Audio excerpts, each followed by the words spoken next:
Okay. Call the meeting to order. Is there any changes or additions to the agenda as presented? I've got two additional items. Okay. I'd like it to inform the board a little bit about 3-acre stormwater permitting rule and the status of that change to the state stormwater permitting system. Okay. And we have the operation and maintenance agreement with the Lamoille Regional Solid Waste Management District for the operation of the transfer station, not the compost facility. Okay. Anybody have anything else? I would like to talk about getting permission to display the inclusive statement on Legion Field. Okay. I was hoping for an update on Line Road, just sort of current status, Sure. and what the plan is. We can put that under road foreman, road commission. Okay. Anything else? If not, and we have no meeting minutes? I grabbed those off the printer before they were done printing, so I've got a couple print copies, but you've all received it over email. Oh, okay, so is the board prepared to approve the July 1st meeting minutes? So moved, Mr. Chairman. A motion, do we have a second? Second. Motion second, any discussion? All those in favor, signify by saying aye. Aye. Hi. Those opposed? Rosemary, you got the floor. I don't have much, but that's the first side of the report. Probably 98% complete the year.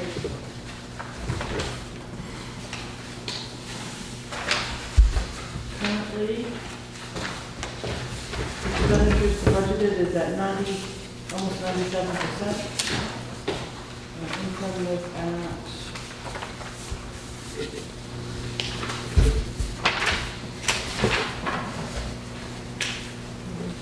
103%. When do you anticipate this will be closed out?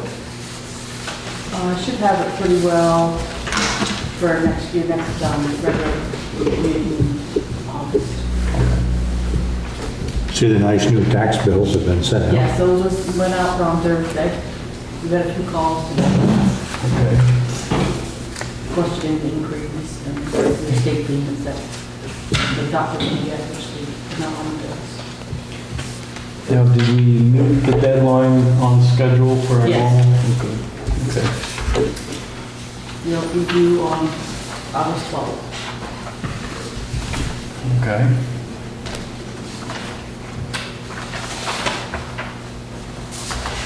And I need to draw up a list of the current delinquent taxes. And that currently is at $126,572. Is that more than normal? That's pretty normal, yeah, at this point. We've got quite a few people that made arrangements, they pay so much a month. Okay.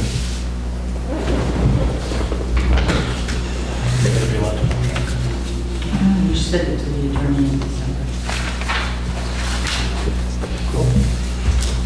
That's all. That's all you got? Anybody got any questions for Rosemary?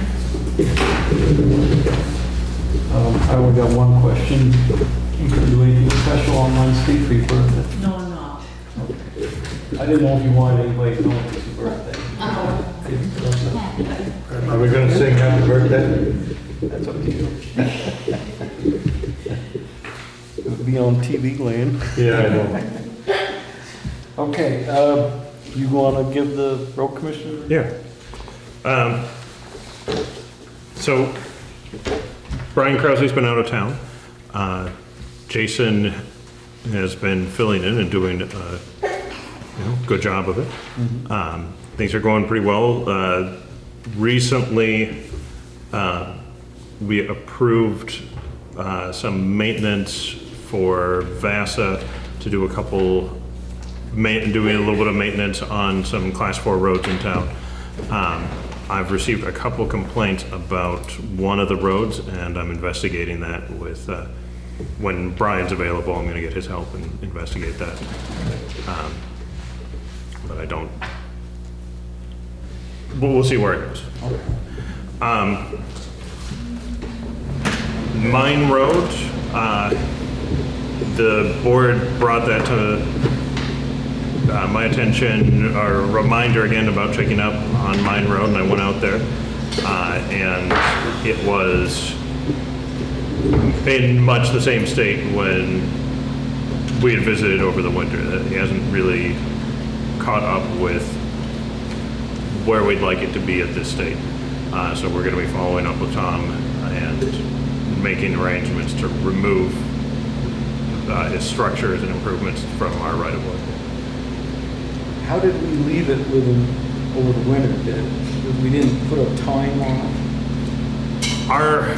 This is one of the things we'd really like about the new permitting for work in the right-of-way, is our permits are pretty static, the way they're written right now, of you have a permit or you don't. And so we're very reluctant to issue a permit or something for a temporary structure, because it's not built into our process to handle a temporary structure. So we were trying to do that, make that work with our existing permits, of that we were not going to interrupt him in the middle of sugaring season, but when sugaring season was complete, we were expecting him to work with us to clear out. So he'll get out of the right of way. Right. And he has not done that yet. No. Last time when we brought it up, some months ago, Doug had suggesting issuing an injunction against him, Seeking an injunction. seeking an injunction. What would that entail? What does that do? Oh, it would be a lawyer, you know. I guess on the same thing, do you have his promise that he's going to remove this stuff? We do. Is it in writing? I'd have to check with Brian Krause about what Tom actually signed and agreed to, but we have his commitment that he understood where the state of the road, and what we were giving him permission for was to finish out the season and not. To finish up the sugaring season? Yeah. Right. That we weren't going to interrupt. We weren't going to make him move it in the middle of winter, but, conditions are fine now. It should be moved. I sort of don't understand why the act of grace, he shouldn't have been there to start out with. But I understand it's gone by, but, that's like taking over your house and then saying, well, I don't have another place to go to, you could stay. Pardon my. In this case, Yeah. in this case, we felt that getting his voluntary compliance was worth it. That if we were able to get him to voluntarily move everything without us having to go and get an injunction or. But we're in July now. And it's not gone, so Nothing's he done. obviously has not voluntarily complied. It is not worked out. And if we're not careful, we're gonna be back up against winter again, and he still hasn't buried the power line. I don't believe so. It is not powered. Right, but he's But- gonna power it up come springtime. Well, it's in our right of way, we can send the town crew up, they can just rip it out. I believe at this point, we've had the conversation with Morrisville, and I don't believe that Morrisville would power it again in its current state. But, part of my concern is that was that power line there that was live. There was a groomer that went over it.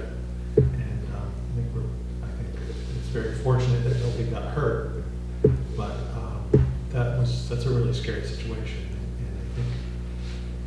And I think we got to push this guy as hard as we can to get out of our right of way with whatever tool we have. He's nearly killed somebody up there, and he's had all this time since the ground is thawed and burned up to get out of our right of way. I mean, in fact, we're being too tough here, but No. I think we got to take the next step.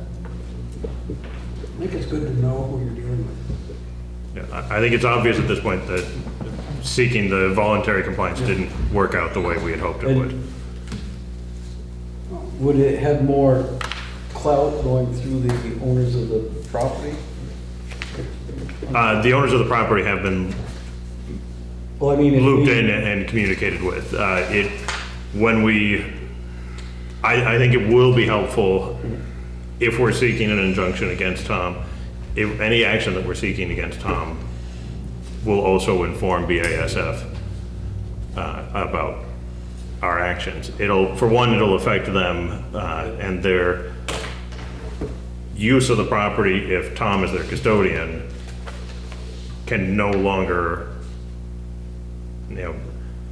operate and do some of the things he's been doing that we've allowed inside our right of way. It's gonna affect their use of the property too, but So could we have our attorney send a letter to both of them indicating a 30-day, is gonna be complied with by within 30 days, or we're gonna start the injunction process? yeah, I think that would be a good next step. Maybe just a letter from our attorney would be enough to get them moving without going through the court.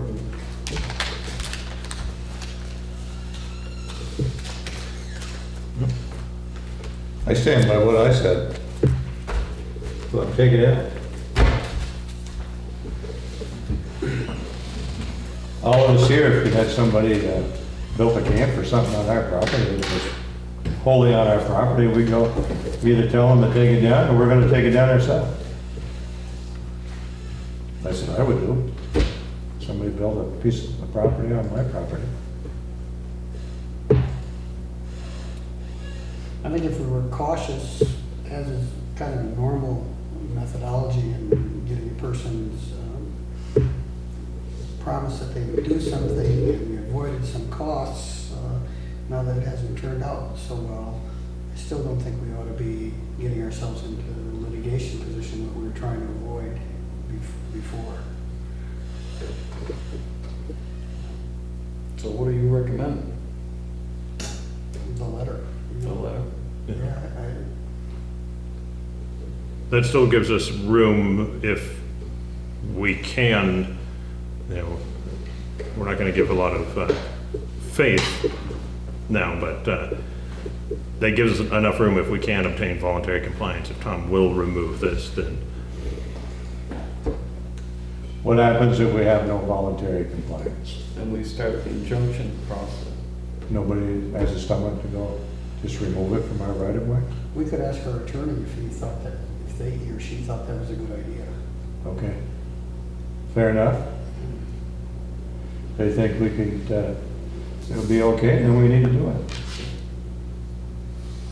And just move it on. I mean, if we get an answer real quick from our attorney, he's already promised to remove it and he hasn't.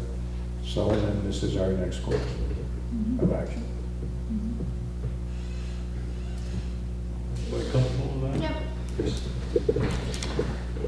Yep. Keep us in the loop on Yep. what our attorney says. Okay. Anything else? I think that's it for the roads. Anybody got any questions? I wanted to ask, what was the massive fourth class road improvements? Is that what you said? Yes. They were on a couple fourth-class roads. They wanted to do pretty basic road maintenance from the sounds of it, a little bit of grading, making sure the water was flowing off the roadway. Which road? Hoeg and I don't recall the other one off the top of my head. Is Brian Krause, do you know, is it on his schedule to paint sharrows on Railroad Street? We did paint the sharrows on Railroad Street recently. Okay, great, thanks. Haven't been for a few days. Great. Anybody else? Thank you, Brian. Is there any planning commission report? I don't have anything from the Planning Commission yet. I know they're approaching the finish of their report on Class 4 roads. But I didn't receive the final report from them yet. Okay, good. Guess get into your report, and the first thing up is the request from Tracy. So, the Moyle County Special Investigation Unit and Child Advocacy Center is asking Johnson for a contribution under our appropriations. So this is related to some of the law enforcement and other things work that goes on. You can help me out a little bit on the separation, but this is not Sheriff's Department law enforcement. This is a third-party organization that's related to the work that they do there. And they are asking communities around the Moyle County for donations for their operations. And it is $2,200 for the annual request for Johnson. You know, the normal process, as you remember, is that an organization that's seeking appropriations can ask the select board directly, or they can circulate a petition to get on the ballot. And I think it's pretty common for organizations to first come before the select board. Also, that way the select board is familiar with the organization when the petition is being circulated. So we have Tracy joining us. If you want to say a couple words. So I'm the executive director at the Special Investigation Unit. I joined them just over a year ago. And when I came onto this position, most of the work had been done about getting town contributions. Our current state's attorney, Todd Shove, was the first executive director of the Special Investigations Unit. He's the one who came up with the formula based on the 2010 census population. And prior to myself coming on, they were able to get 8 out of the 10 towns we serve to contribute. Johnson and Waterville are the last 2 towns that we serve that aren't currently giving us funds. As far as the Moyle County Sheriff's Department, I know you do fund them. We are a separate entity, though they do investigations for us. We're 2 separate entities. We actually get state funds. Most of our program is run by state funds. It's under the Act 1 that was enacted after the Brooke Bennett case where the uncle kidnapped her, raped her, murdered her, and they formed these special investigation units. Our unit runs off, I'm full-time and I have a part-time admin. Our annual budget is just over $160,000 a year. The people we coordinate with are DCF, law enforcement, not only the Sheriff's Department, but Morristown PD, Stowe PD, Vermont State Police, mental health, the same nurse at Copley Hospital. I actually brought brochures about what we do. And what our unit does is, I used to be a home child care provider, and I was a mandated reporter. I made a report. Law enforcement would come out in uniform, try to interview a child that as soon as law enforcement walked in uniform, they wouldn't say a word. DCF worker would come in and interview. They learned that the process didn't work. I used the example, I had a 3-year-old that came into my program with a black eye, told me mom did it, made the report, and the 2 people came in, tried to interview, got nowhere, the child went home that night. Fast forward to today, when an intake comes in, it goes to DCF, it comes to us, and I coordinate with DCF, law enforcement, a victim advocate from Clarina, mental health, and we all come in our center as a team. The child is interviewed once, and we have a video recording system, so it's audio, video. That video is burned. It's for the state's attorney, it's for the lawyers, it's for everyone. The goal with our process is a child or an adult sex assault case, they're interviewed once, and we're not re-traumatizing them over and over and over by law enforcement investigating, DCF investigating, state's attorney or lawyers having more questions. So it's really it's a great model, and we're one of 12 units around the state. Every county has a special investigation unit, child advocacy center embedded. So we're probably one of the few states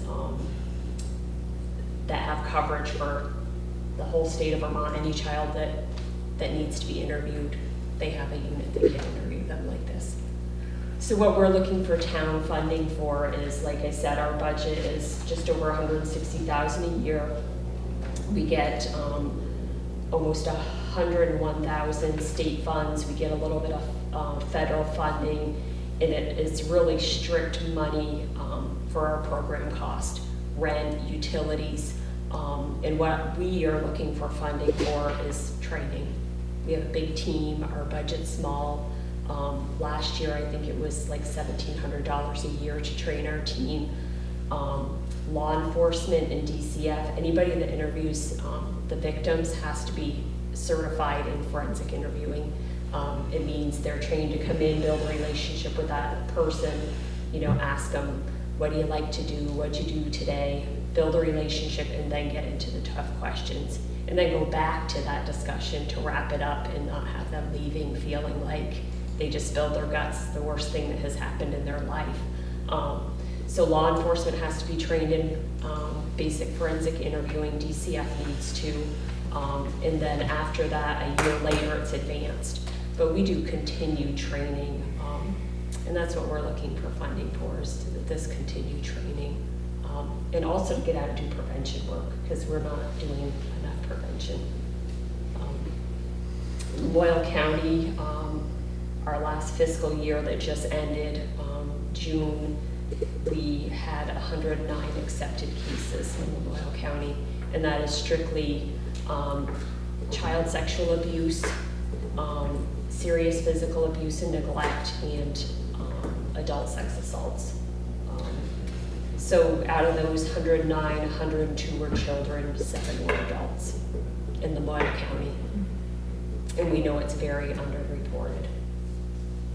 You have quite a workload then, don't you, really? We do have a workload, and that's why I'm here trying to ask, do I need to get signatures? I actually sat at the VFW at their Christmas in July yesterday and got 4 signatures. Spent 4 hours there, just because I was like, where am I getting Johnson? I've sent Heather out a few times. It's not that people aren't supportive of us, it's going out and saying, are you a Johnson resident? Are you a Waterville resident? In my own community, I live in Morrisville, I would have an easy time to go around.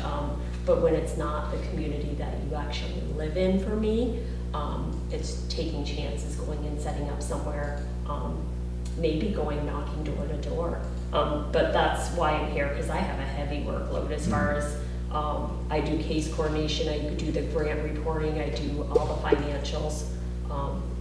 So it's a small unit with a lot to do. How many signatures are required? 150.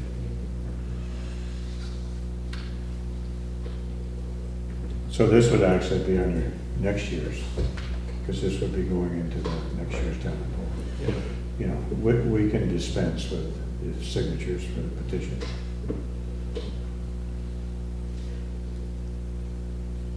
Anybody else? I move we put it on next year and dispense and not bother with the signatures. Okay, we've got a motion. Do we have a second? Second. Any discussion? I'm in favor of helping her with getting the signatures and being the connection. True. I would agree with you. I mean, I got no hesitation about signing it.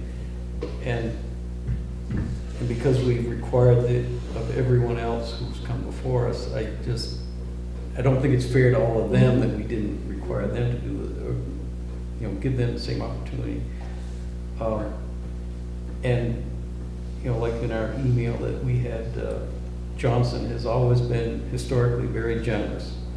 I don't think there would be a problem with the voters approving the allocation, but they will have questions, and rightly so, it's their money, you know. And the way this works is after the first year, you'll be a standalone article. And if the voters approved it, any follow-on year, as long as you didn't ask for more money, it would just get rolled into our budget. That's the way we've done it with all of the tax exempts. And I for one, am not in favor of not going our historical route. Good point, Mr. Chairman, I would drop my motion. Well, the motion's on the floor. And it was seconded, so I'm going to withdraw it. Okay. The second would have to agree. Okay. I could make suggestions, you know, like the Sterling Market, that's typically a place standing outside that people, you know, had petitions stand and solicit signatures. People are very, I think they're very receptive to signing it, as well as you could put a petition down here in the office and we allow some people to sign it from there. Do they have to be on the same petition? Can they be, you know? 125, right? 15, 50. 115. Do you have 150. a with you tonight? I do. I You have carry, one with you? yeah, absolutely. So- We'll spend it tonight. Tonight, there was every Monday night, we have a bread oven event down in Legion Field. Mhm. We can bring a petition next week Tuesday night to that. would be huge. There are 30 people there that are Johnson residents that would absolutely sign it. And the great thing with getting them to sign it ahead of time is you get a chance to say what you are and Right. why this is important in the community. I just think the work that you do, years ago I went to an open house Mhm. there at SAU, and it was just so impressive how it's set up and how thoughtfully it's set up and how comfortable. You can imagine, you can imagine the police officer going to a child's house, interrogating, and think of like a child now going into sort of almost a nursery school setting, where they have the toys, it's really comfortable, and they've Our got law enforcement's plain clothes. law enforcement's plain clothes, and they've got microphones and cameras set up in strategic places that are not. It's just really impressive what you do, and of course the work. 102 children. I mean, you've got to get done. So the more that we can talk about it Absolutely. at the bread oven, at Tuesday Night Live, at the studio center, and get some signatures there. The more you're going to have a core of people that are going to come to the microphone and support it on town meeting day. And what I tell people is, unless you use our services, you probably don't know about us, because until I applied for this position, I didn't know we had it in Memorial County, and I've been here for 30 years. And that's part of our problem too with getting funding for the sheriff's department and for the detective's position, that he works so much with you, and so much of the work that he does is around child sexual abuse or sexual crimes. And that's not necessarily always on the front page of the newspaper, but Right. he's really busy with those cases.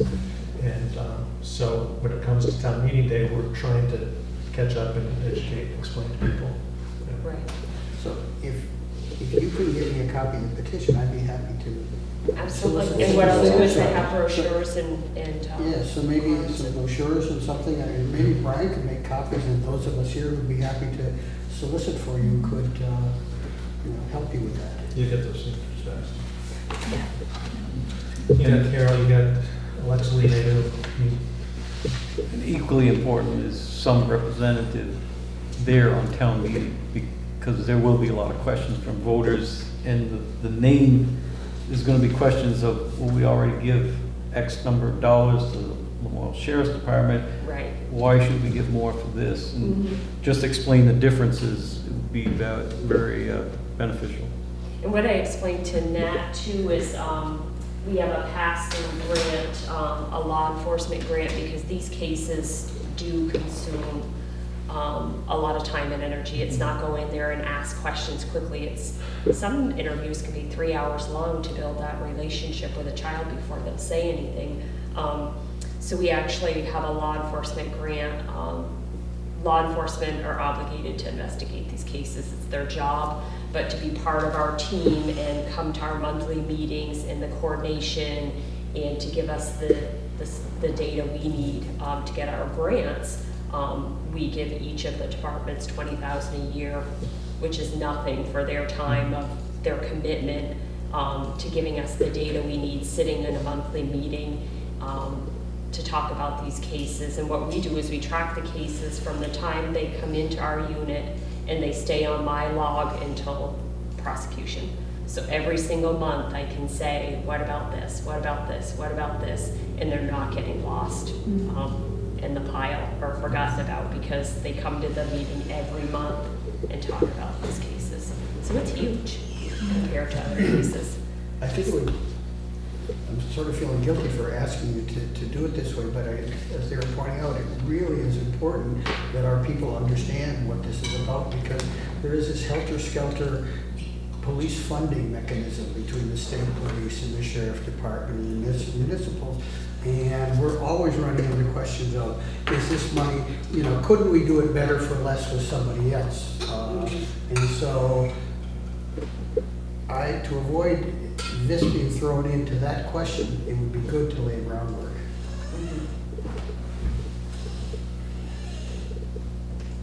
And we know that we could, at one point, prior to myself, when Todd was there, we had what was called a STOP grant, and it supported a full-time law enforcement.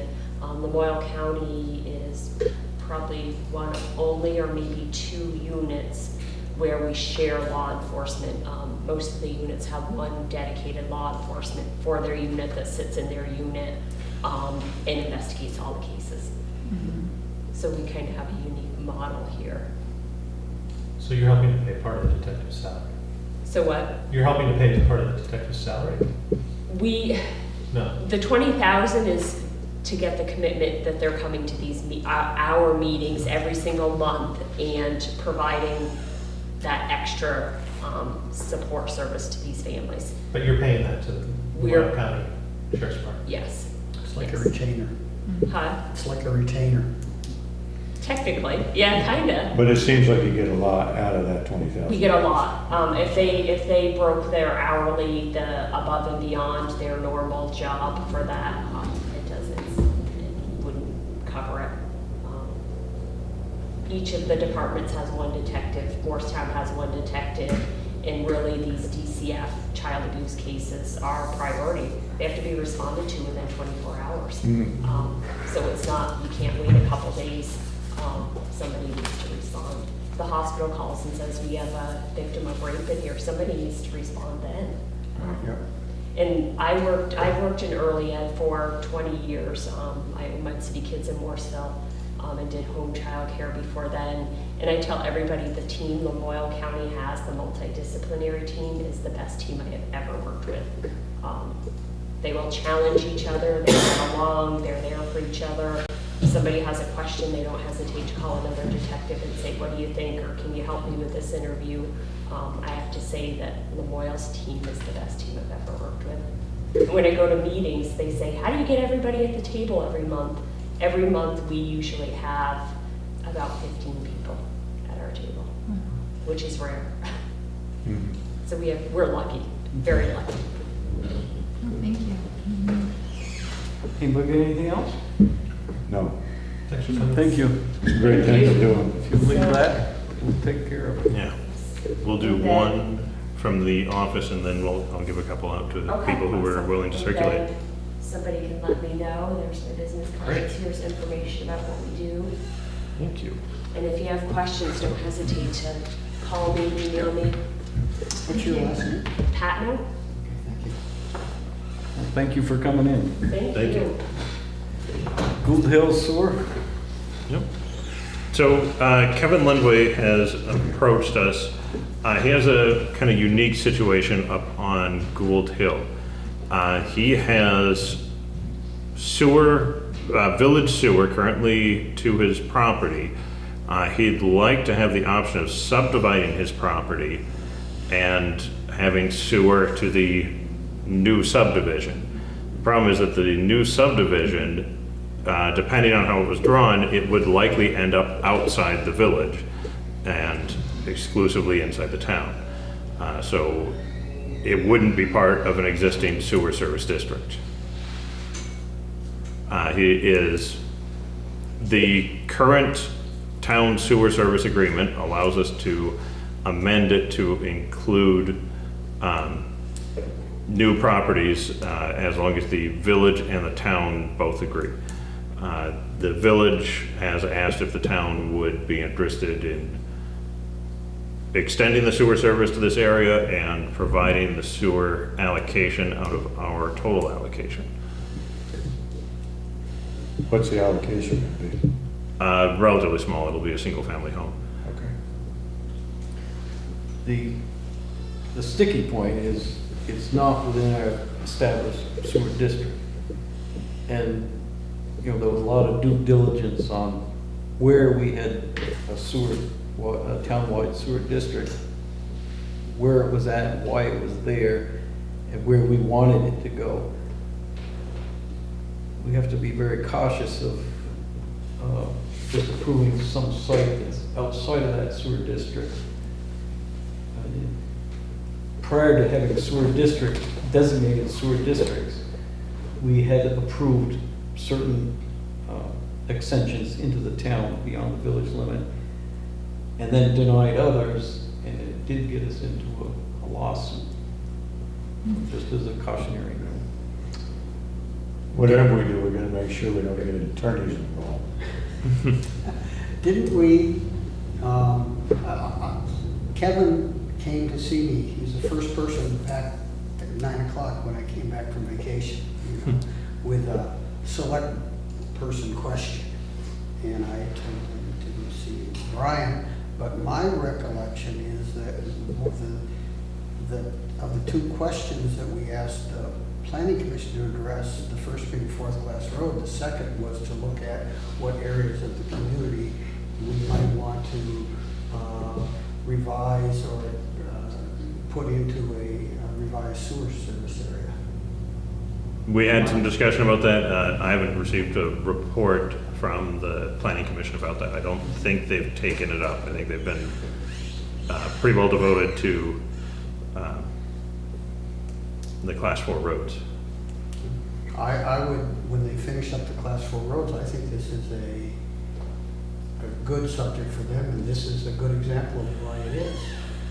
And we had talked with the village, you know, they seemed on board with wanting to come up with a kind of a future standard for how do we extend village sewer into the town.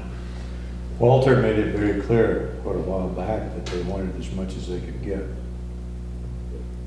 They wanted to trade our signing off on East Johnson in exchange for this. And East Johnson is now signed off and we can move ahead. I mean, I think personally that the Gould Hill makes sense because a good share of it is in the village. So having that whole hill as a new townwide sewer district, it might make sense, but I think somebody needs to look at it and do the due diligence, just so we don't get ourselves into any litigation issues. Yeah, we need an established process of how do we make the decision whether who's included and who isn't. And this would include, you know, if, you know, well, within the village could extend there, but under the current ordinance, but if we're gonna go into the town, we would have to have a capacity allocation and how to deal with that. So I think, you know, for the community, moving that ahead would be a big process, would be a wonderful thing to have available, because it's got location, it just doesn't have sewer. So the thoughts to kick it over to the planning commission? They ain't in a big hurry, are they? Yeah, that's the timeline. I don't think Kevin exactly has a specific timeline, but he would like us to move on it kind of as fast as we can, but There's only so fast we can move on something like this. Yeah, I think that's, I don't know Kevin well, but I think his general understanding of the amount of time it can take for government to move on something is why he's pushing for this now, is that he knows it. He's not pushing for us to give him an answer tomorrow, he's pushing for us to, Start the process. yeah, that march along to a final decision. He wants us to get going. But we don't mind getting going as long as we have a good plan. Yep. So, planning commission? Yeah. It sounds like they're almost done with fourth class roads, so maybe we can just start. This would be a good project. Yep.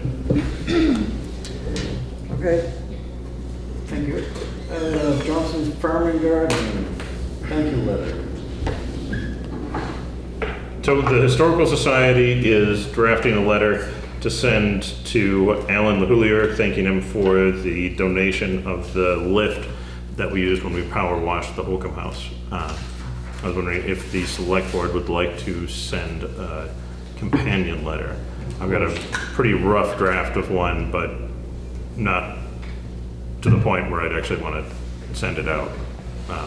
So if I could draft it and then have the board stop by during the week to sign it, that would be, Everybody, Yep. that's great, yeah. What'd the total cost come to, by the way? You know? I don't remember off the top of my head. Do you, Rosemary? About $1,800. 1,800? Without the lift? Something, it was over 1,000. Yeah. Yeah, it was pretty good. The price was pretty high, even though we didn't have to pay for a lift. So we're lucky we didn't have to pay for a lift. Yeah. Yeah. Hmm. It does look a lot better though, for sure. Yeah, it does. But unfortunately, some of that vinyl is yellow Yeah. and it doesn't look too good. Even still, yeah, I noticed some of it. It looks a lot better, but there is still some yellow tint to it. Next thing you know, we're gonna have to reside that place. Is it It's- aluminum siding or Vinyl. I think it's vinyl. vinyl? It's supposed to be final. Vinyl is vinyl. Okay. Request for dust control. All right. I will be recusing myself from discussion or voting on this. However, I'll still continue chairing if there's no objections. I just would not vote or participate. All right, I apologize, I don't have the copy of the letter in your packet, but we received a letter requesting dust control on Draglot Road. This is a Class 4 road where we would normally not provide dust control. It's past our Class 3 section. The resident there has COPD and is experiencing some difficulty with the dust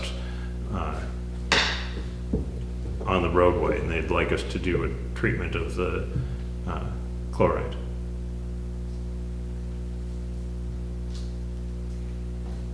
I'm pulling up the letter here, but that's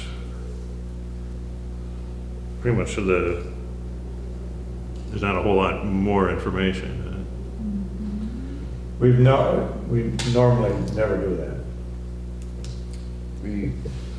Our current policy Is is that not we don't do it. No Right. maintenance on class 4 And highways. so, no matter, even the condition of an individual, I think that it would open up a can of worms that somebody else would say, oh, I've got emphysema and I need my section done. And then somebody else could come off and say, I need it done. I don't think we need to get ourselves in this kind of a mess. I think we need to stick with our current policy and not do it. The only thing I think to help accommodate it would be to come up with an estimate of what it would cost to do that and ask if the citizen would pay for it. I can't imagine it would be. I don't think it would be too much. It's, especially if it's on the corner, it's not a particularly wide road. It's a few You know, we wouldn't miles. be doing necessarily the whole road. We could do so many feet, I can work with Brian and get a cost estimate of what it would. I think you have a good idea. Yeah, I mean, because he has a health concern and because it is reasonably accessible, it sounds like it's reasonably accessible by our trucks, that they'll be in the neighborhood perhaps anyway. Yeah, this is Dragot Road, right up Gould Hill, to spur out. That if he's willing to pay for labor and machine time and the materials, I think that Time would and be. material. That should be formalized in a motion. What is our, I wonder if there's an attorney in the room that can tell me the downfall of what I just said. Yeah, I wonder if I have a back problem and I have trouble plowing, and what conditions will we then for fees become a contract provider of services? You knew it. You knew it. I want to do this, by the way. Yeah. Um, I'm always worried about us charging a fee for something that a private business could do. Oh. That we could find ourselves in competition with private individuals who do a similar service, that we're undercutting inadvertently, but That's true. I think we Would could that- indicate that we'd be, if they could find someone to do that and hire them, they would they'd have to submit a permit to do work on our roads. Right. But, you know, we understand their situation. We're not gonna charge them for a permit. this would fall under class 4 road maintenance, so based on the directive from the board previously, that we don't want to charge fees for road maintenance. Right.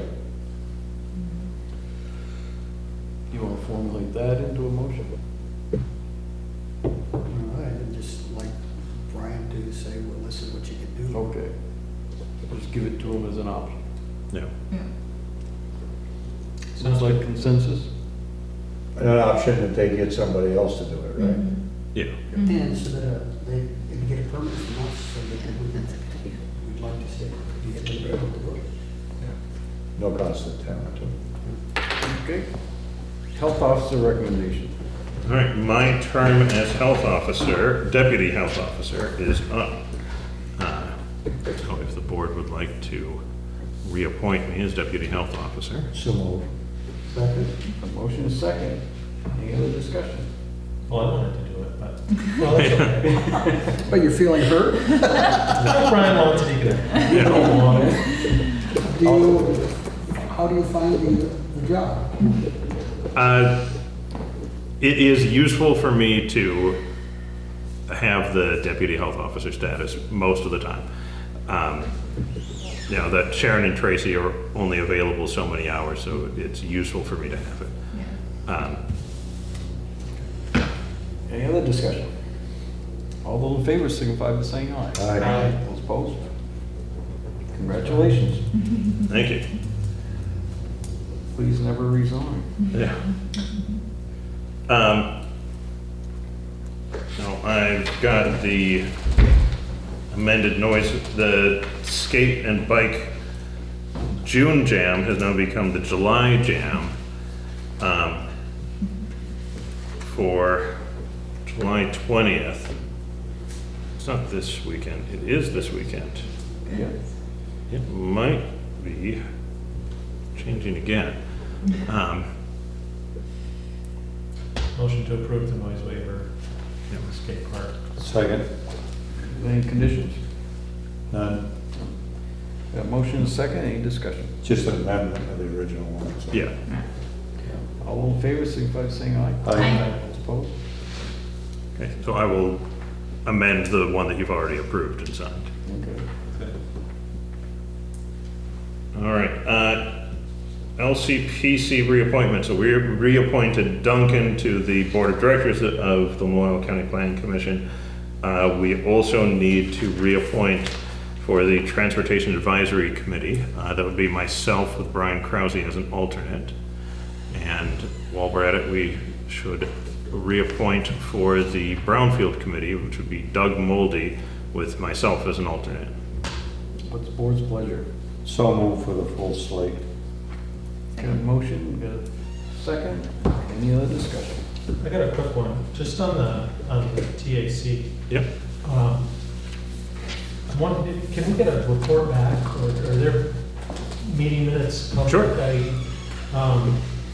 couple times we've referred things to say, well, yeah, the payments, we want to refer things to the TAC, but I think we do, but we never really hear back on just sort of how it was received, or what sort of priority those concerns got. So Okay. I'd love it if we could get. Yeah, I can send that back. Would you like a little bit more of a discussion about how the TAC works and how things elevate from our local consideration up to the state priorities? Wow, I've always found that interesting. Yeah. Yeah. Okay. We're making very good time, so I don't think this is gonna Okay. throw us off. So what the state does is ask the counties throughout Vermont to assign local priorities. And this goes into their formula for how they determine state priorities and what projects get funded. These are state-related projects, so these are mostly paving projects. It also includes bridges of spans greater than 20 feet. And those are under two separate tracks. What we do for our input is we have representatives from all the towns in Lamoille County, and we discuss about where's the greatest need. And what we see locally, we assign on a ranking system. We get to rank, it varies from year to year how many we get to rank. We usually include a couple more areas of concern than we're able to give official rankings to. You know, it'll be assign a rank of 1 through 8 for 8 projects. So we'll rank the 8 projects, and then we know that there's a couple other that are coming up, and so we'll include those in our report to the state, just to make sure that the state knows a little bit more about what's happening locally. Then those go into the state mechanism for funding, which uses a lot more metrics than we have. We're one small piece in how the state decides their funding priorities, but I think it's a pretty important piece. This is how we have local contributions into state priorities on transportation projects. We share that with everybody else in Lamoille County. We've got a very good group working together on this, where we're assigning projects pretty fairly. You know, when somebody's got an issue about, you know, we had a bridge out in Eden, in Eden, and so, you know, we didn't have any trouble moving that up because that was a state project. You know, it's gone very well. I'm happy to serve on that committee and make those recommendations. The other issues that we deal with are, you know, a lot of the work that I brought to you about the municipal road general permit and the road and bridge standards came out of this committee. So that's pretty, it's a good resource for us. As a candidate for one of these positions, I'm going to recuse myself. Okay. Well, that's great, yeah, I just feel like, or send us, when you have a list of recommendations, or, you know, just periodic Yep. updates, would be great. Yeah, I'd be happy to. Cool. Satisfied? I like your attention to detail. That's good. It really is.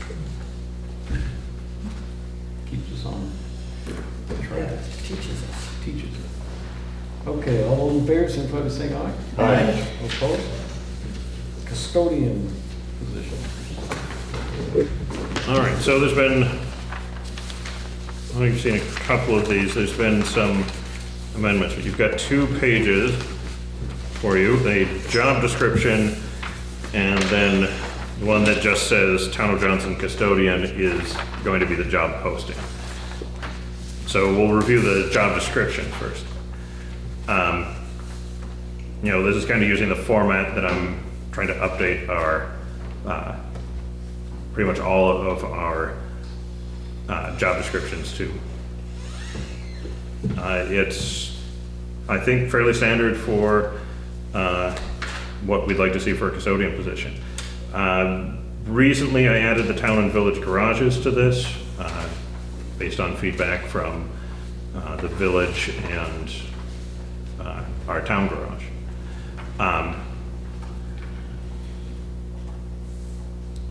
That's pretty much the job description. The posting has a little bit more discussion to it. For the posting, And we're gonna, They don't clean their own garage? our garage actually, the garages are kept quite clean, and the cleaning custodial duties would be like the bathroom and the break room. It wouldn't be out in the mechanic shop or anyplace else.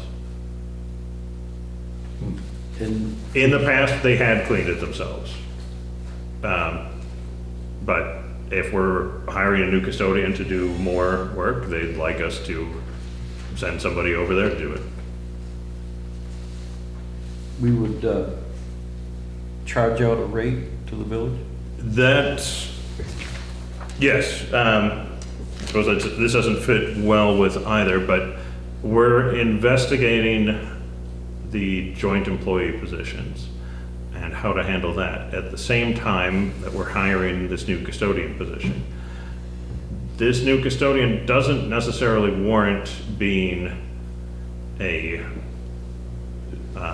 joint employee, whether we keep joint employees for the rest of the office staff or not. We could pretty easily handle this as a town employee, where we report so many hours to the village for reimbursement. Will this be an employee or a contract? That we get into the job description, or the posting for. That I'm writing it as an employee, but when we post for this, I'm going to include language that we would be willing, that we would entertain contract proposals. How many hours a week is this job? Rosemary, how many hours a week is it right now?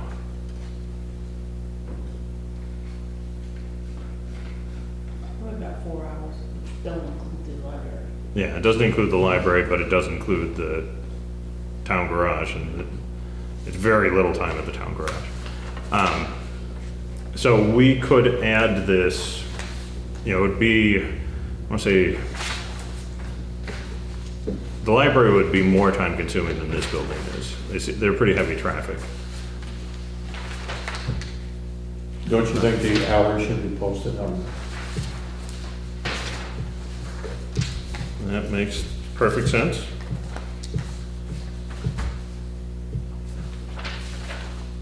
I know for the Probably our square library, footage for the buildings too.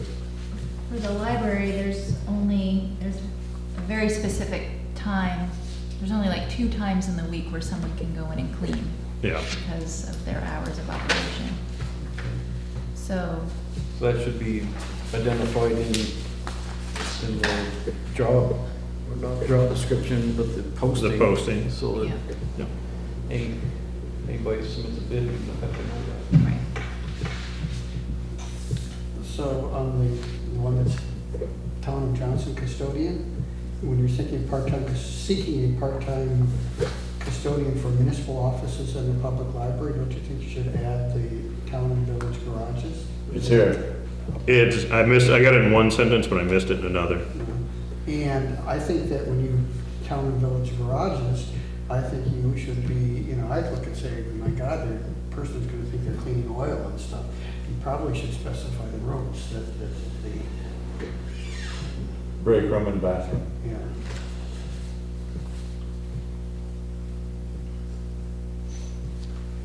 All right.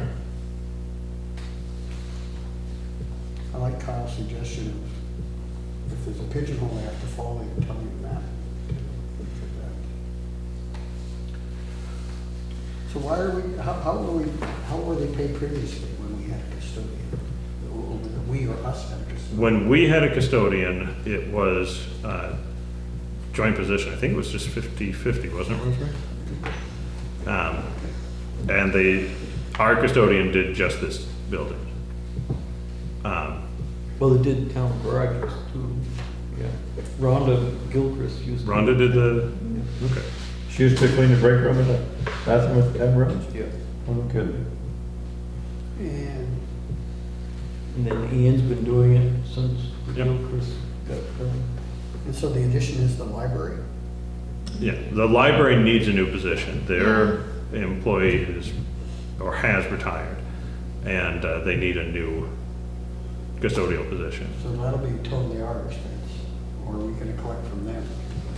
They've been managing it so far, but I imagine since we pay the library, they were paying for it out of our contribution to the library. So bookkeeping wise, would probably be easiest for just us to absorb the cost.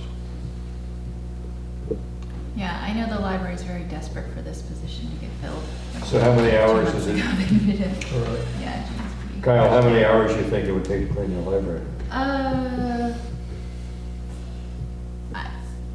I don't know, I didn't, I just saw Jean tonight, and she mentioned that the people that, the Lettieri's who clean the Morseville Library or the Hyde Park Library do a very good job. They have a very flexible schedule, and she feels very comfortable having them clean the library. I'm not sure how many hours, I think maybe somewhere between 2 and 4, I would think, but, Morseville's much bigger. than- Morseville's much bigger. Should have taken too long. No. Space. And how much time, Rosemary, was for this building? You said 4 hours? So we're gonna be looking at 10 hours maximum, probably. I think that's in the ballpark of what I'm imagining. Okay. So we're gonna stick that in 10 hours maximum, probably. Yeah, I'll do a little, I'll get some square footage of areas that they're covering. So that, to that point, the library board will have a seat at the table when making its decision on who to hire. And Yes, how yes. that seems like that would be the good thing to do. Is this gonna move forward pretty quickly once? That's the plan. Okay. I suppose it would be very helpful for the library if we would kind of explicitly give them permission to work with the Lettieri's until this position is filled. That seems like a good idea. That way they're not 'Cause So you're going saying- without. So you're saying down there that the library should be at the table when we make the decision who we're gonna hire? Yes. So what if the library wants one particular individual and the select board wants another? We work it out like we do. We work together to come to a decision. Okay. Okay. Okay. Sound good? Thanks, Brian. Committee for Managing a Community Oven. This is a little bit of a placeholder. We don't have any real update to provide or we do. I have an update. Number one, Monday night pizza is really tasty, and it's a really nice event. I recommend to anyone. Jasmine has put together with her group sort of a loose mission statement, and her group's going to get together and solidify that. She's also submitted some names for appointment to the committee. I just got these from her tonight. Okay, great. So she recommends, and people have stepped up, Jasmine Harris, Jen Harris, Ray Kinia, K-I-N-I-A, Luke Gladney, G-L-L-A-T-T-Y, Yeah. Sophia Berard, Yep. Charlotte Rosenkrantz, Roozekrans, Liam Murphy, and someone named Kyle Noose. So I make the motion that we appoint these people to the new Red Oak Committee. Did I count 7 or 8? I got 8. 2, 3, 4, 5, I 6, think- 7, 8. I think I would act more as like a liaison, not actually be on the committee, if Okay. that's Okay. okay. Yeah, that would be. Just sort then of it's a report 7. back. Makes Yeah. it 7. Yeah. Not nominating Kyle. That's the motion. Okay, got a motion to nominate the slate minus Kyle. Second. Have a second. Any more discussion?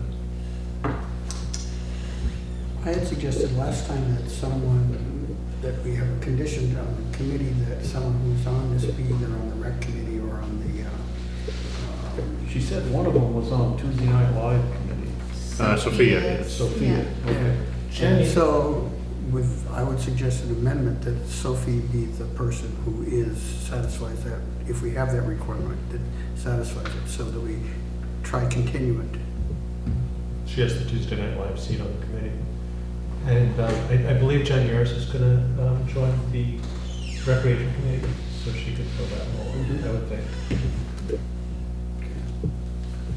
Are you making that a formal motion to Yeah. amend? Yeah. Okay, we have amendment Friendly. to identify Sophia as a Tuesday Night Live rep on the bread oven committee. Do we have a second for the amendment? Or do we accept it as a friendly Friendly. amendment? Who's your second? I was, Do we accept that as a friendly amendment? if the main motion. Yeah. Okay, so we'll accept it. Any other discussion? You got all that, Donna? I think so. Good. Seeing none, all those in favor signify by saying aye. Aye. Those opposed? Well, sheriffs.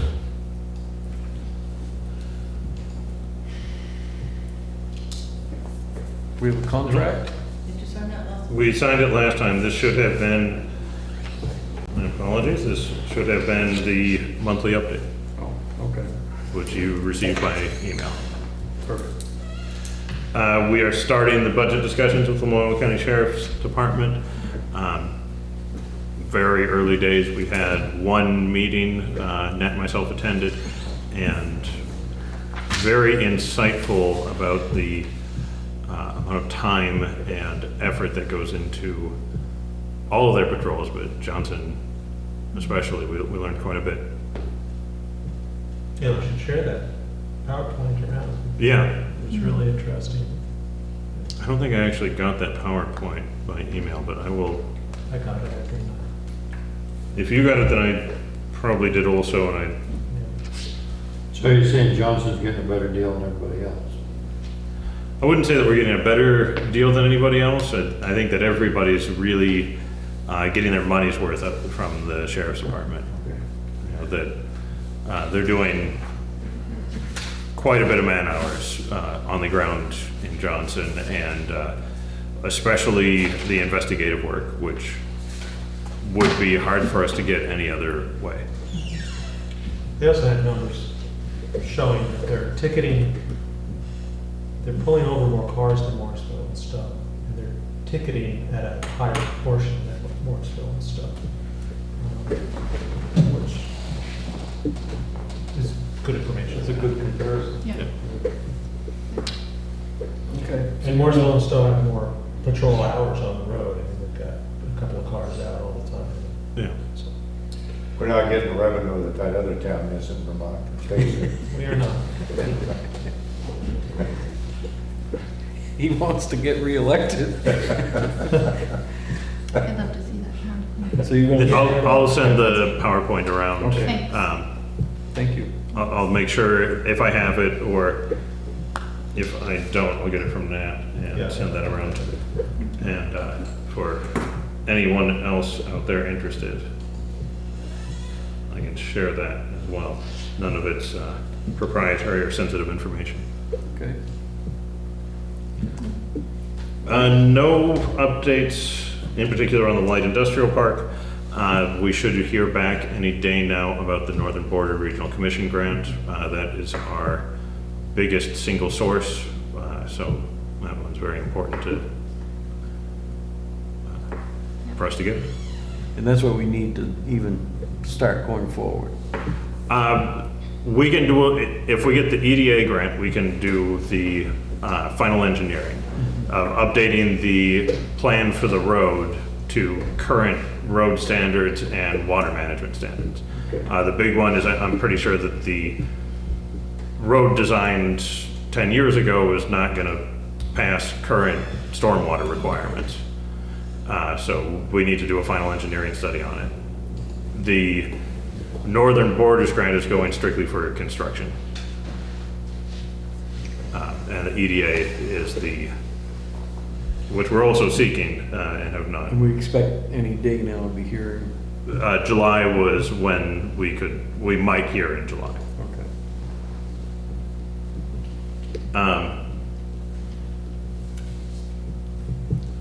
I do have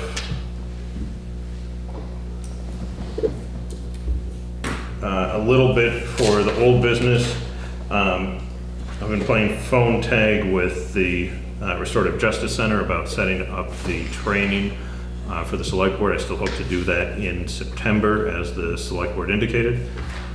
Would be a good time, so that we're still on target for that. And I have a meeting next week with a soil engineer about the gravel pit. Okay. We can cross off the power washing. Oh, yeah. Whole business should include merger study too, you know that? We don't seem to be moving forward on that too fast. We sent letters for the merger study this last week. Okay. So, Actually, that should move up as a regular, you want that as a regular item? yeah, every week, or every month, have an update.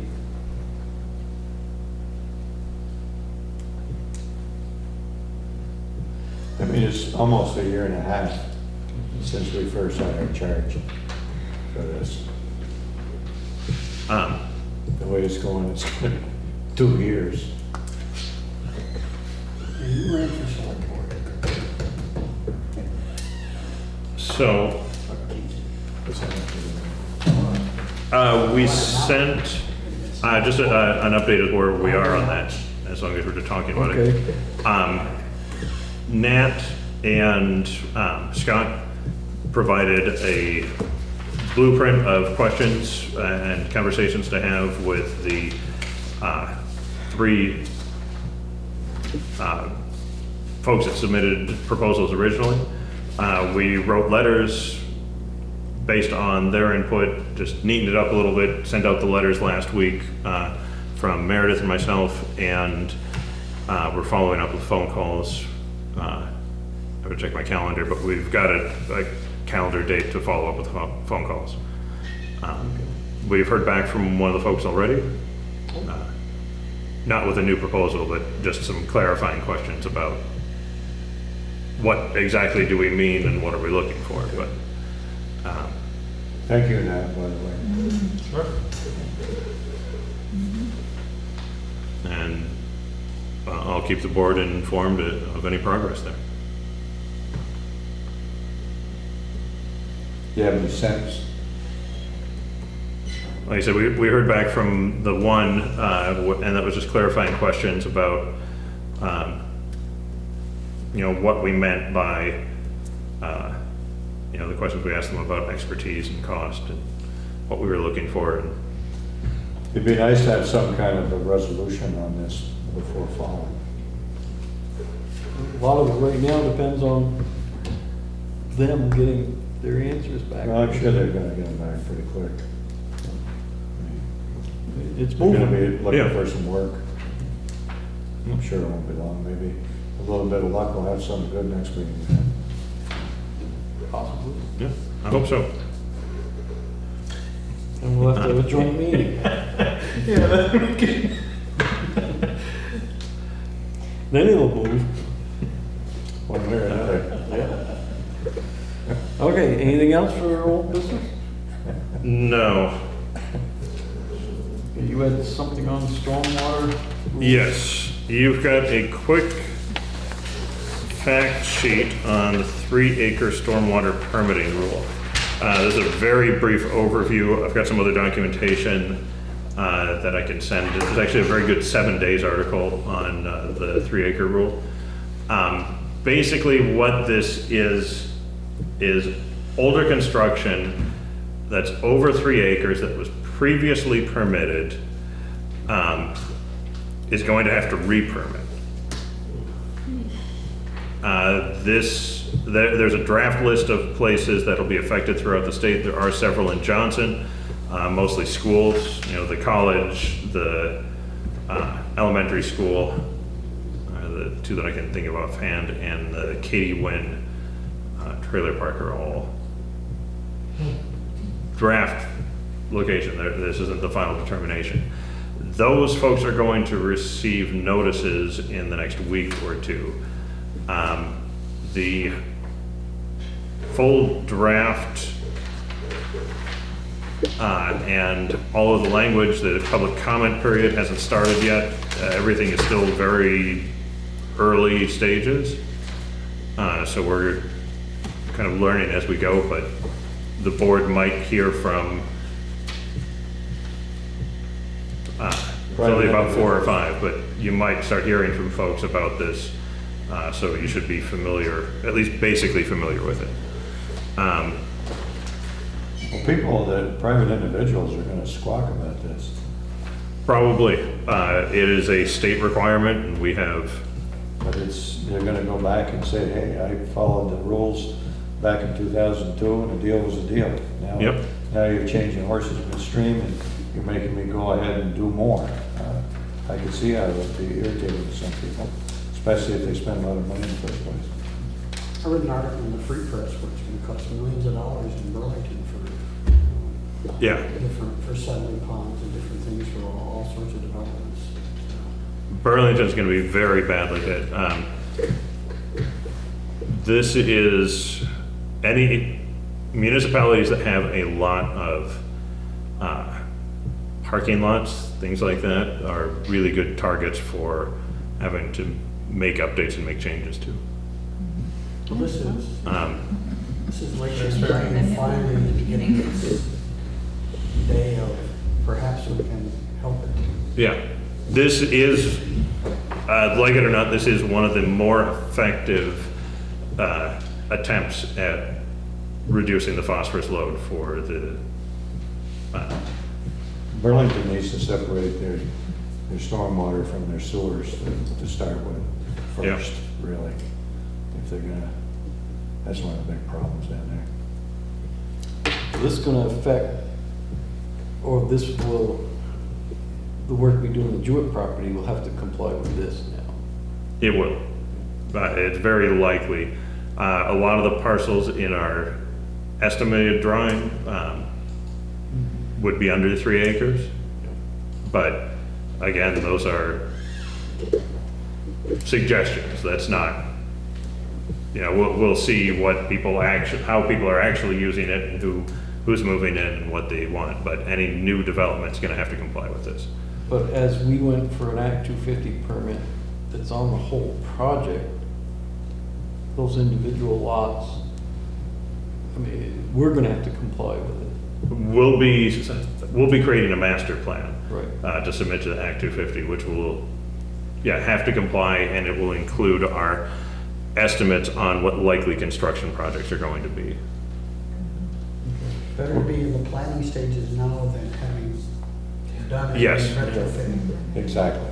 We're better off now than we would. Yeah, this isn't gonna be especially difficult for new construction to comply with. It's going to be a beast for, people in Pre-existing- areas. pre-existing Yeah. areas, yeah. Yeah, where they've already committed to a certain amount of infill and development, and now they have new requirements for their space. I think this is a recognition that instead of focusing, they were landing on town roads and municipal sewer plants because they were easy targets, and this is more dispersed, and this is finally landing on the dispersed. Right. Yeah, this is, like I said, this is much more effective, but it is also much farther reaching and going to touch on areas that they've tried to avoid reaching and affecting.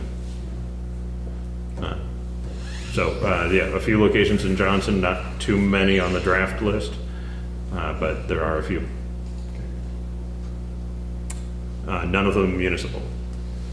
Thank God. There was discussion at one point about whether gravel pits would be included or not, but they are not. So this is still draft form, but our gravel pit is currently not going to be considered an impermeable surface. It shouldn't be.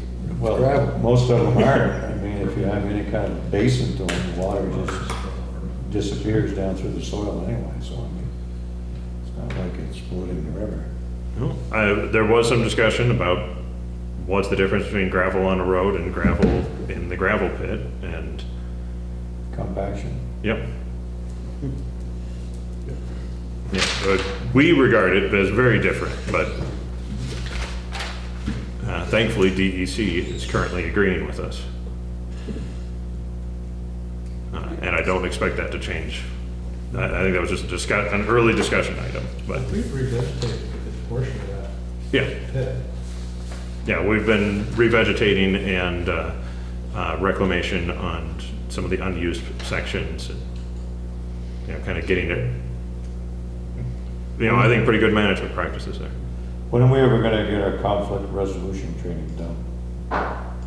September's the goal for that. Okay. Yeah, I've been playing phone tag, but I still think that September's likely to work out. Agreement with the solid waste district? Yep. So our agreement to operate the transfer station with the regional solid waste is up. And so we need to sign a new agreement with them. We are currently, Nat had a good suggestion, that we're currently dealing with the emerald ash borer, and we will likely in the future be dealing with a decent amount of contaminated wood that we can't transport. And disposal might be a little bit more difficult. So if we could use their property or our property that they're managing as a disposal site, that could work out really well for us. They could roll it in with the stump dump that they're currently operating, so I don't think it would be a big management burden on them. Their stump dump, are they planning on allowing the whole district? Because I think we're the only one for the whole district, stump dump here. Are they planning on bringing those ashes into Johnson? Currently, they're not planning on doing it at all. We're suggesting that maybe we should ask them to, at least for Johnson, if not a larger area, because right now, there's no place to dispose of it. We need to designate a site to put wood that's cut, contaminated. This is something we've been needing to do for some time. But do we want to allow them? To bring from other towns, no. But in looking at that, just looking at it looks like we own a fair amount of land there. I don't know if we can use land that's out beyond what's currently plowed and used for their yard, that we could, or if we would have to put it right where the stump dump is, or if it would be a separate pile that's dumped up. I was just suggesting it's a good place to get trucks in and out of, and there's a fair amount of yard space there. Probably open space where the dump is capped. What do they do with the stumps that go there? Just let them rot? Rot. Similar fate for the ash? Depends who you ask. There's some suggestion that the federal government is going to require the wood to be chipped up into very small pieces, which would require quite a large piece of equipment to do that shredding. Very expensive piece of equipment. If it's on our property, would it be like a hazardous waste that we have to get rid of? Well, once it's, no. Why couldn't the McNeil plant burn that after it's What's that? chipped?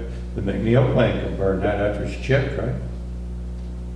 I don't know, I would suppose, or it could sit and decompose. Once it's a small enough diameter, it's not susceptible to ash propagating. Huh. I would think they just chip it up and burn it. They burn tons of wood every day down there. Where is it? The McNeil plant, Burlington. Burlington. Yeah. We're currently under quarantine, you can't move it out of the state.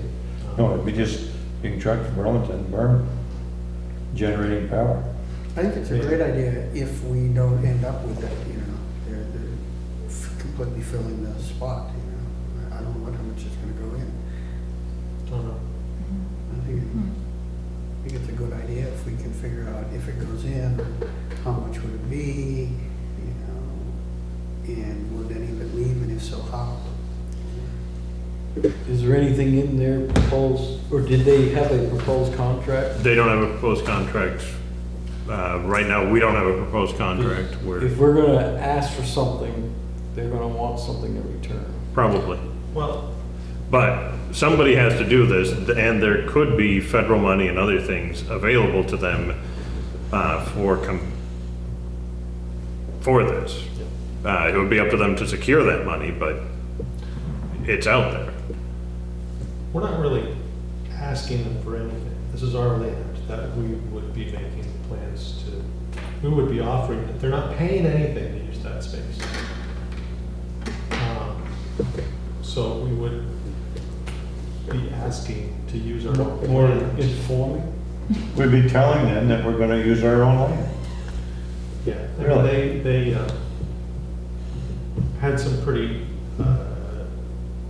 it was a tough negotiation 5 years ago when they came in, and they had some pretty sharp demands of us that we did not give in to. But I want to be careful that If I remember correctly, they wanted us to plow. they want us to plow. Their sand, their yard, and That wasn't 5 years ago, that was, I think it's a 5-year contract. It was believe so. 4 years because it was a year into the contract they wanted. because I was on the board then. That's right, they didn't notice the small print that they had signed. I think it's a good idea, we should investigate that. And you thought we were As a giving them a space hard to time, go. We're remember? gonna need a place to put this stuff. Yeah, I still think you were giving them too much time. Really? But I mean, there's a lot of land there. I don't know that we're really crunched for real estate. I mean, can we move beyond what's currently being used for land? I guess that wouldn't infringe on their current space at all. Well, they're not using really that much space anyway. If you look at the map, we've got a lot of real estate there. The only thing, how much that space is off limits to us? I'm gonna have to investigate that a little bit more. Was where the mound is, and they have their sampling tubes. I'm guessing We'd have to coordinate that's not- around that, but, and I don't know how much is dedicated. I don't know what the solid waste district has kind of exclusive use of. If we've given them the rights to more of the space and they're just using this part of it, or how that works. I'm gonna have to investigate that a little bit more. But just, I mean, there's quite a bit of real estate between where the transfer station is, where they're set up, and the composting facility. Yeah. It would need to be cleaned up and maybe built in a little bit for trucks, but it just seems like there's a lot of space there to And it's a good place to throw the ash. Yeah, that makes a Yeah. lot of sense. really think so. It's either there or down on the Tatro property. It'd be about our only options, beyond the town garage. I think anything you put on the Tatro property, you'll have to take off at some point in time. You do? Yeah. Wherever There's a lot there now I'd like off. Yeah. Okay, so you're gonna explore. So I'm gonna work on that agreement. I just wanted to Yep. kind of, it was brought to my attention. I wanted to inform the board of the status and make sure that we were on board with seeing that as the location for the disposal of trees. The rest of the contract, I'd really like to see remain the same. Yeah. Okay. It depends on how big of a pile you want of that stuff too, you know.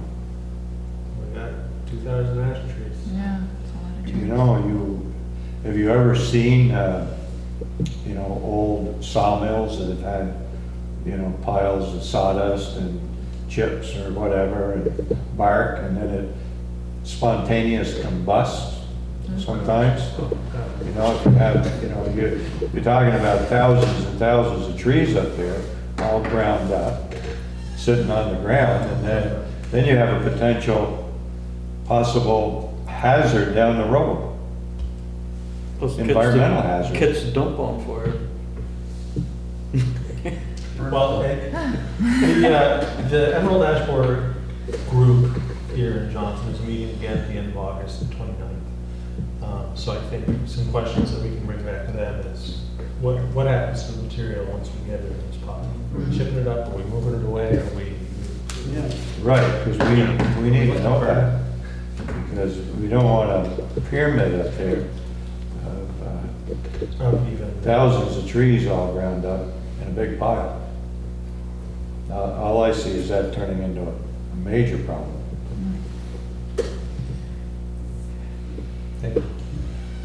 Could we dump it in the cemetery This lawn? gets more and more complicated.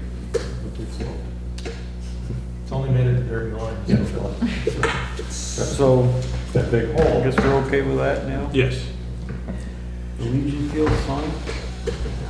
Yeah, so, small group of us, myself, Jasmine Uris, Sophie Berard, Dean Hooyer, Jackie Stanton, would like to get the board's blessing to create a, fairly large sign, because it's a fairly long statement of our inclusivity statement on, basically on our own dime and time, to have temporarily displayed on the Legion Field for the summer, with the hopes of doing something more permanent with more planning and for the select board to look at and approve. So next to the sponsor signs? I think they were thinking more propped up near the oven, actually. Can I make a suggestion? Yeah. We were approached a while ago about the scoreboard and somebody interested in turning that into a mural. And that appears to have fallen through. On Old Mill Park?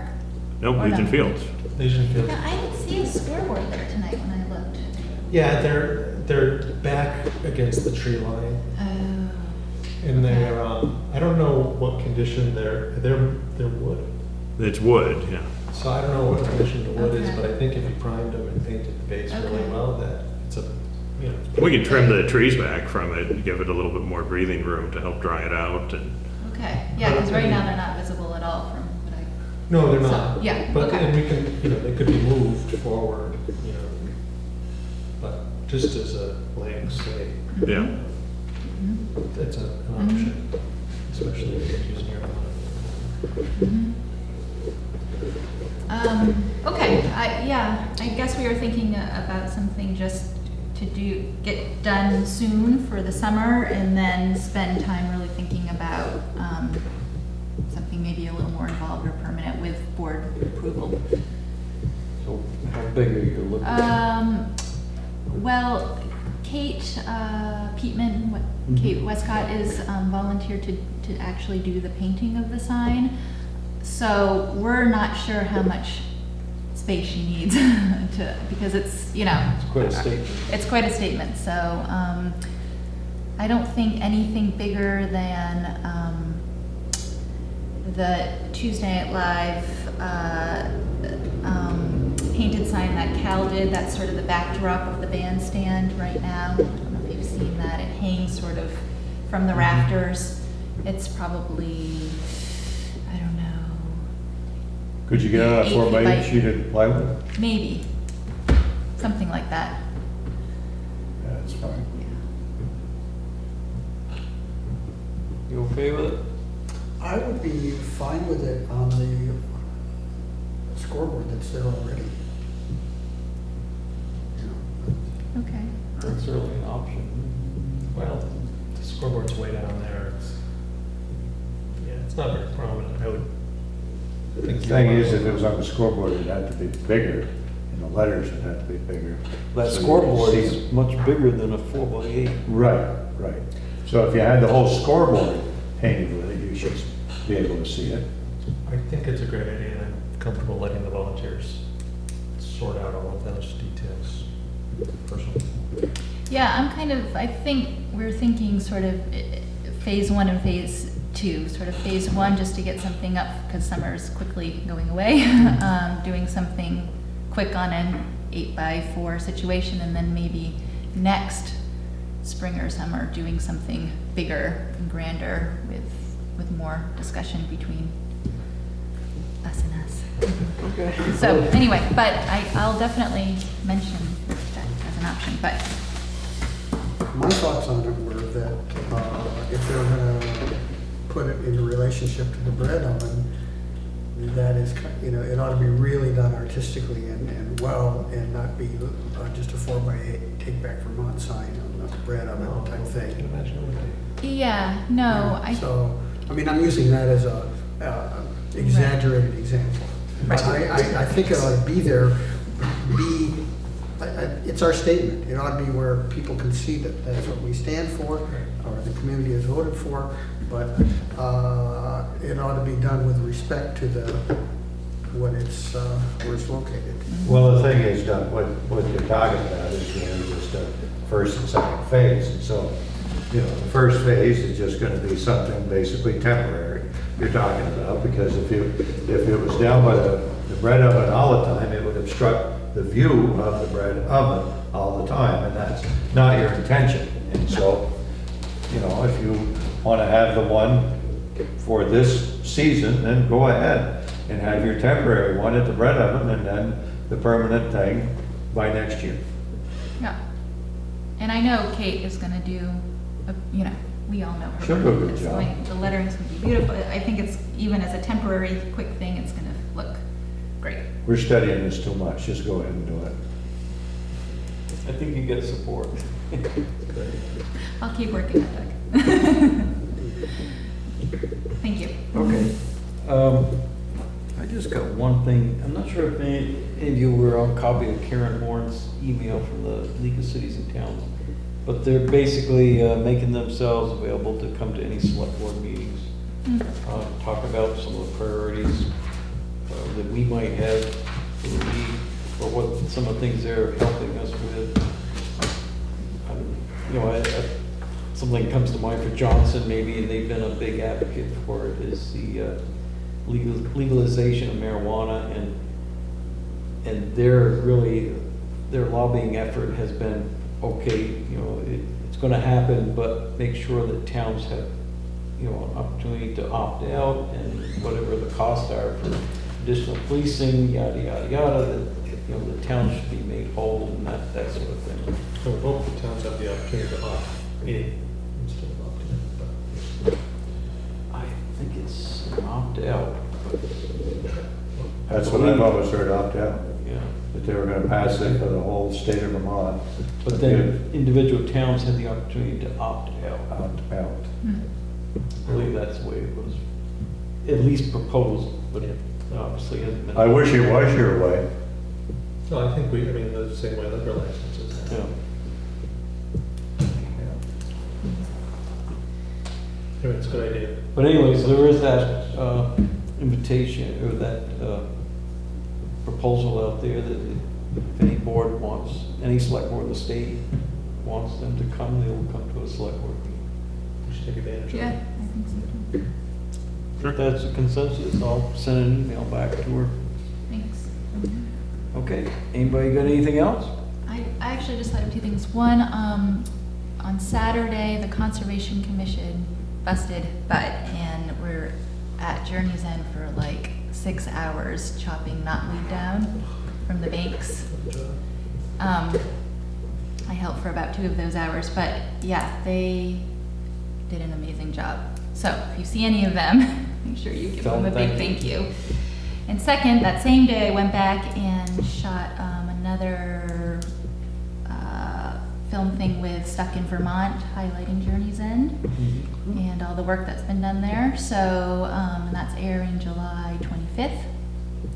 Okay. They're doing a segment, a whole episode on swimming holes throughout Vermont.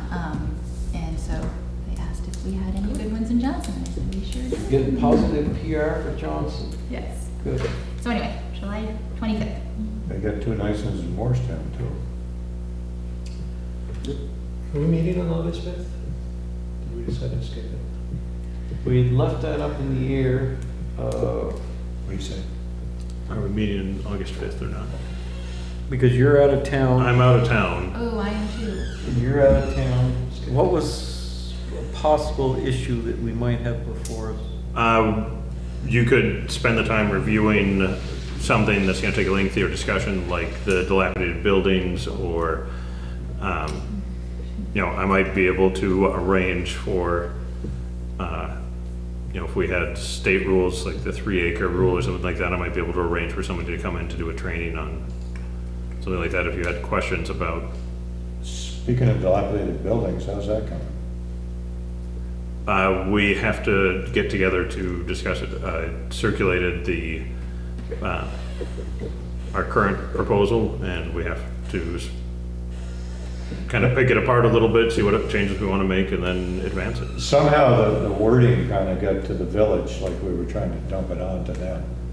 But that is not the case, and I talked No. to Scott last week at Tuesday Night Live and told him that we were bringing him on board, not that we were trying to drop it on them. And so, I don't know how.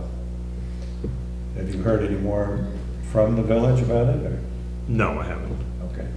I think that they're, I told him, just as we've discussed, that, you know, a lot of the buildings which are considered dilapidated fall within the village, and they are seen the most. But I told him that we were not trying to drop anything on them at all. And it's the town, driven by the town. Thank you. Thanks. We are having a meeting Thursday. Yeah. yes. Yes. You're gonna chair? Yeah. And August, my suggestion is we don't have the August 5th meeting unless there's need to schedule an emergency meeting for some reason. Okay. I'm good with that. Have a little bit of a vacation. One meeting for the month. It's been a long time since we I think they're meeting that night. Trustees, that? They're moving their meeting up. If there's no other business, stand adjourned at a record time. I didn't order till 9. You got the double. I apologize. I said that I was gonna have an interview question. If you have